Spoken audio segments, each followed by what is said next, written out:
பூனி மாசம் நல்ல இளவேணிற் காலம் பழனிக்கு வந்தா உன் தெய்வீக யோகம் பழனிக்கு வந்தா உன் தெய்வீக யோகம்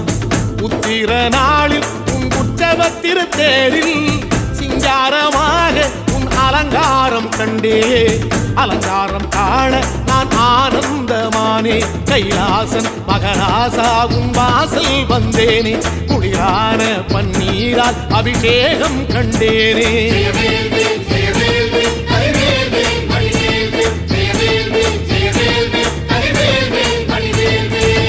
தென்பழனி தேடி உன் தென்பழனி தேடி திருநீரு பூசி நான் ஓடோடி வந்தேன் திருநீரு பூசி நான் ஓடோடி வந்தேன்